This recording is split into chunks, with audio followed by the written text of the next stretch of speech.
Wilson Morales from Black Women TV. Hello, folks. How are you? Hey, hi, Great. Wilson. Good. So here we are. I saw this movie and I was like, okay, this is interesting to see because at one point or another, we've all gotten a phone call from somebody we haven't heard from in years. And you always have that conversation. And you wonder, like, okay, how long before they get to the, like, what do you want? You know?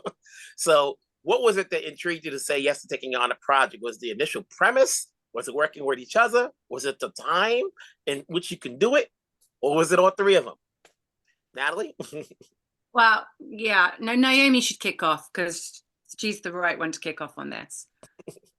Well, for me, it was actually the theme of bullying, because I was bullied at school, and so was Natalie, actually. And I was really excited to see a project that explores the lasting legacy of bullying, because I think often the effects of being bullied at school are underestimated.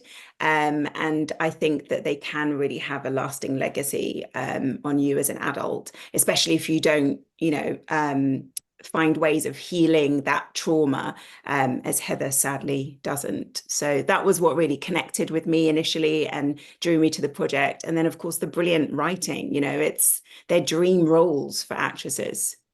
Mm-hmm. And what about you, Natalie?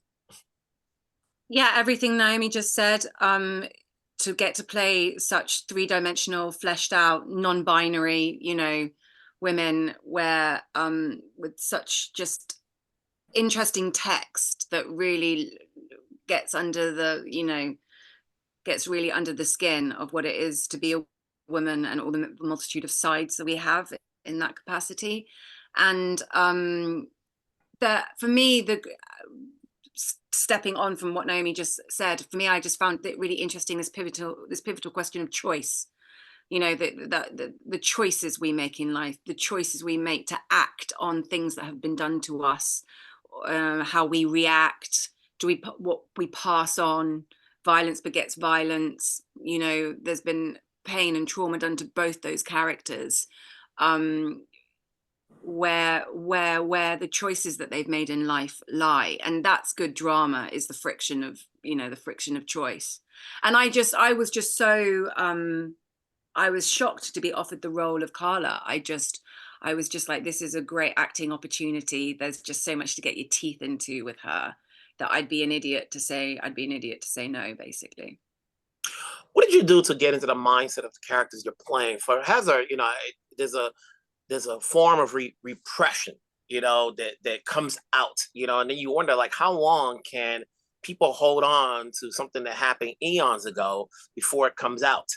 We all have something in the past, and the question is, do you let it go? Do you move on? And obviously, from what we see, without giving anything away, she's married, so somehow she was able to find blissfulness to a point, but then the form of regression comes out, so what did you do to get into the mindset of Heather? So I don't think her marriage is necessarily blissful. Well, I they mean, I got to would start off say. somewhere. They got to start off somewhere before you say yes. There's got to be a level of happiness Oh, you mean in the beginning? Sure, in the sure, beginning. sure. Yeah, Yes. yeah, yeah, yeah. Yeah, I think this repression thing, you can keep it going for decades. Some people keep it going for a whole lifetime.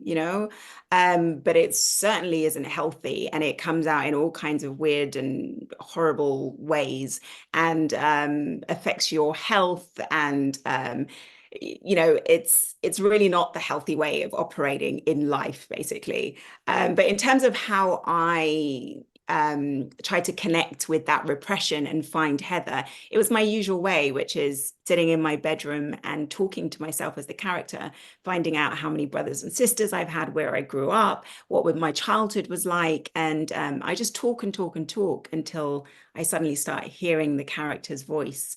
And I consider it to kind of, it feels like channeling, really, channeling them. They already exist out there somewhere. It's just I have to find a way to connect and find them.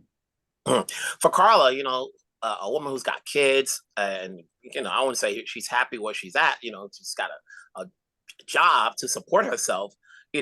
What makes her want to go meet Heather after all these years, knowing what she did? Oh, yeah, no, but she's desperate. She's desperate. I think that's the thing that unites the characters in different ways. They're both on the edge of desperation. And for Carla, it's very much an economic desperation. And she feels trapped, I think, in her own way. So, but there's there's a practicality to Carla. She's a pragmatist. So I think she's looking for because she's had to be conditioned that way since a young age. She's looking for the angle. She's looking for what she can get out of a situation, not because like she's a callous, horrible person, but because she's a survivor, and that's what survivors do, is they look for the angle. And I just tried really hard, like Naomie did, I know, with her own character, to really try and show all the extremes, the really the brutal elements of the character, but also the profound, vulnerable, and that you can still see the child at moments. If we did our jobs right, there are moments when you watch this movie when you can see the little girls in both of us. So now, how different is this from a play? Like, did they add more exterior to it? Did they add more emotion? Do we get to feel empathy for any of the characters here? Because it goes both ways. Like, one minute you're rooting for one, and then go like, oh, the table switch, and you wonder, how is this going to play out? So, was there any difference? I didn't get to see the play. I don't know if you guys did, or if you know anybody that saw the play, as far as what the difference may be from taking it from stage to screen.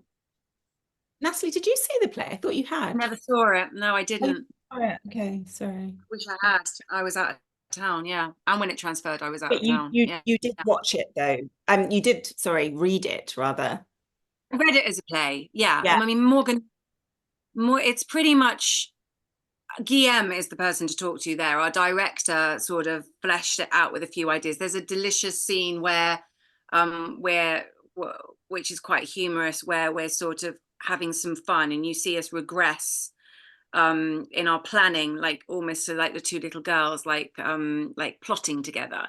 And I think Naomie and I both really enjoyed that scene because it was a bit of relief, but also you could feel like the chemistry between the two of them, of what they might have been like when they were childhood friends, just playing with each other. And I think Guillem, our director, asked for that scene.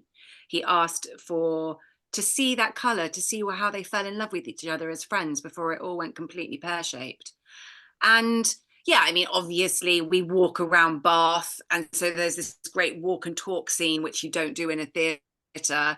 And then it pot boilers down as the chiller thriller element of it happens, and you feel that suffocation, which is obviously how you would have felt very much more when you're watching the play.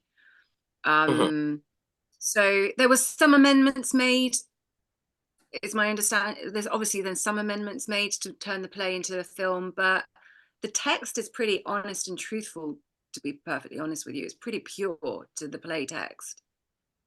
When it's just the two of you for most of the film, it's an acting experience.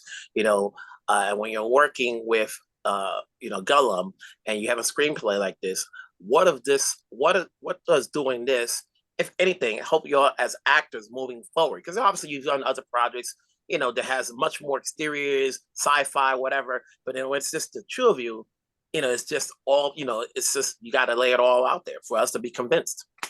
Is there anything you picked up after doing this that helps you out, maybe technique-wise, as far as what you may do next? I think for me, I learned something important, which was, because there were these huge monologues in the script, and I was terrified of them, because I thought, it is like doing a play, but when you're doing a play, you have like a month's rehearsal, and I think we had less than a week. So I thought, I really have to get on top of these monologues. And so I learnt everything before we even started rehearsing. And I thought that I was really helping myself by doing that. And I think one of the things that I learned is actually, when you learn something too early, you can get really locked into a particular way of delivering it. and it can actually make it harder to find the character. So I would have lived with the fear for a bit longer and played with finding her, and that's what I'll do. That's what I have done with characters since. That actually learning the lines is something you do almost last. How about you, Natalie? Anything you get out of this? I mean, I just really enjoyed the experience of a two. It's exactly what you said, wasn't it? It's a completely unique experience doing a two-hander. It's like a completely different experience. And apropos what Naomie's saying, you can't really go there fully until you've met and you're in it with the other actor, because that is it. That is the chemistry. That is what it is. And it was just a joy, because it really was. It was flexing our craft muscles as real actors. There was no phoning it in. There was nowhere to hide, and you've got to be constantly present for the other person. You know, you have to be there with them when the camera's not on you. You have to be there, present as much as, you know. So it was a very intense experience, I suppose, is what I'm saying. So I was honored that I had it with Naomie, because, you know, you could be not so lucky. So yeah, I think it was definitely a really pure acting experience, is probably the way to put it. I want to say congrats on the performances. Obviously, the premise alone will get people intrigued to see where this goes, and obviously I'll talk to you down the road on future projects. We are good to go.